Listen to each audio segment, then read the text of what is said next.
On this video, I would like to read in Genesis chapter 1 and beginning at verse, let's see here, verse 9. I'd like to bring us up to where we've been.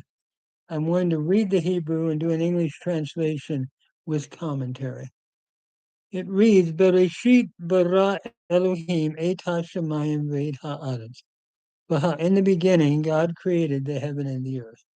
V'ha'aretz hayatatohu vavohu v'choshek al penei tahom v'ruach Elohim merechefet al penei hamayim. And the earth was formless and empty, and darkness was upon the face of the deep, and the Spirit of God was hovering over the face of the waters. Vayomer Elohim yehi or vayehi or. And God said, let there be light, and there was light. Vayad Elohim et ha'or ki tov, vayivdel Elohim bein ha'or u'bein ha'choshet. And God saw the light, that it was good, and God caused a division between the light and between the darkness. Vayikra Elohim la'or yom, v'la'choshet kara layla, vayihi erev, vayihi boker, yom achad. And notice, and God saw the light that it was good, and God divided the light from the darkness, and God called the light day, and the darkness he called night, and there was evening and there was morning, day one. Notice in the very beginning, God is just speaking creation into being. In the beginning, God created. It's creatio ex nihilo, creation out of nothing. And God said, let there be light. That's the first thing that God creates. And furthermore, he saw the light that it was good, and that he called day, and the darkness he called night. We've made reference to the New Testament throughout, where in chapter 1, Jesus is spoken of the light that shines in the darkness, and the darkness could not katelevin, could not put it down, or mug it, or destroy it. The light continues to shine, just like back here it shines. Then we move on to the next verse. Vayomer Elohim yehi rakia b'toch hamayim v'hi mabdil bein mayim lamayim. Vaya'as Elohim et harakia vayivdel bein hamayim asher mitachat harakia uvein hamayim asher me'al harakia vayehi ein. Notice verse 7, and God made the expanse, and furthermore, he caused a division between the waters which were from under up to the expanse, and between the waters which were above to the expanse. And God called to the expanse heavens, and he called to the expanse heavens, and then there was evening, and there was morning, day one. Notice as we go on, God called to the expanse heavens, like your name's going to be heavens, and he caused that division, and there was morning, and there was evening, day 2, or day 1, excuse me. So now we come to the next day, day 2. No, that was day 2. I'll get it straight here. Yom Sheni. Vayhi Erev Vayhi Boker Yom Sheni.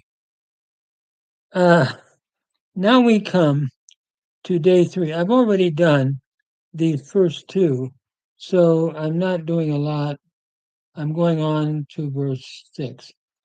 Vayomer Elohim yehi rakia b'toch hamayim vihi mabdil bein mayim lamayim. Vaya'as Elohim et harakia vayivdil bein hamayim asher mitachat harakia uvein hamayim asher me'al harakia vayehi chen. Vayikra Elohim larakia shamayim. Vayehi erev vayehi boker yom sheni.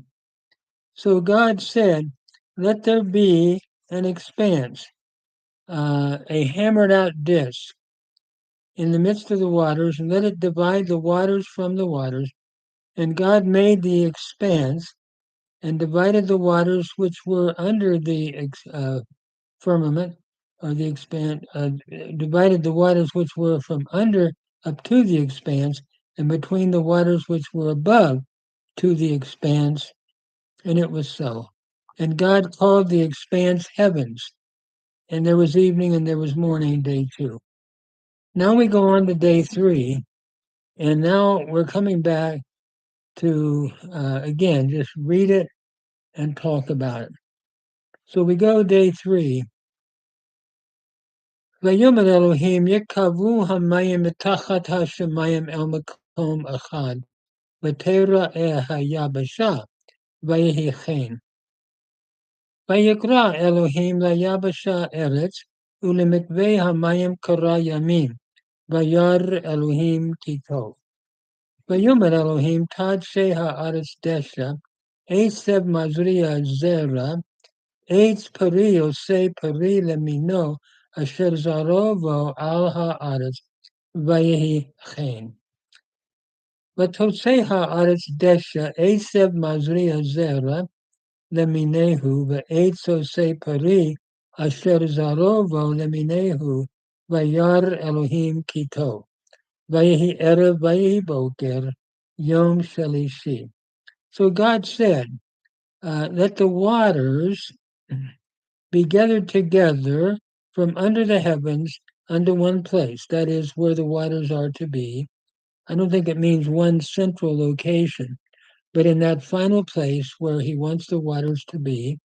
And God called to the dry land earth, to the Yabashah, earth, and to the gathering of the waters he called seas. And God saw that it was good. And God said, let the earth put forth green grass, herb yielding seed, tree of fruit, making fruit according to its kind, whose fruit is in it upon the earth. And it was so. There's 2 types of seed, the seed like grass seed and the seed within a fruit. God creates both, we're told from the very beginning. And then we're told that the earth brought forth grass, herb yielding seed after its kind, tree bearing fruit, wherein is the seed thereof after its kind. And God saw that it was good. And there was evening and there was morning the 3rd day. So notice God is the creator of fertility, of seeds, and he's causing them to come forth. And I'm reminded in the New Testament of the idea of fertility. That is, God gives new creation to those who believe in Christ, we're taught in the New Testament. I'm making New Testament application as a minister of Christ. We move on, verse 14. ויאמר אלוהים יהי מאורות ברכי השמיים להבדיל בין היום ובין הלילה, והיו לאותות ולמועדים ולימים ושנים. והיו למאורות ברכי השמיים להאיר על הארץ, ויהי כן. ויעש אלוהים את שני המאורות הגדולים, את המאור הגדול לממשלת היום, ואת המאור הקטון לממשלת הלילה, ואת הכוכבים. ויתן אותם אלוהים ברכי השמיים להאיר על הארץ, ולמשול ביום ובלילה, ולהבדיל בין האור ובין החושך, וירא אלוהים כי טוב, ויהי ערב ויהי בוקר, יום רביעי. So as we did read day 3 in translation, and God said, let there be lights in the expanse of the heaven to divide or cause a division between the day and the night, and let them be for signs and for seasons and for days and for years. In other words, God is creating day with the light and night, but also He's creating the signs through the different lights of sun and moon to help in the yearly festive calendar. And let them be for lights in the expanse of the heavens to give light upon the earth. So notice God makes two great lights, verse 16. The greater light to rule the day, the lesser light to rule the night. And by the way, he threw in the stars also. It's interesting. God's creating the sun and the moon, the greater light being the sun, and the lesser light being the moon. And in the time that Moses wrote this, and I'm taking it to be Moses rather than the priestly school, which is held often in higher critical study. But it's my own understanding that what the text is saying here is that God is the creator of the sun. And he just calls it big light. He doesn't even name Shemesh. It sounds too much like Shamshu, the Akkadian word for sun. So he just says God created the big light and the little light, and God is the source of that. So don't worship the sun or the moon, but worship the Lord. And God set them in the expanse of the heavens to give light upon the earth, and to rule over the day and over the night, and to divide the light from the darkness. And God saw that it was good, and there was evening and there was morning, day 4. So again, God is the source of the creation of the sun and the moon. So don't worship Shamshu, the Akkadian sun god, or the Egyptian sun god. Don't worship the moon, but worship God, who is the creator. I think this is what the text is saying. And that would be true today.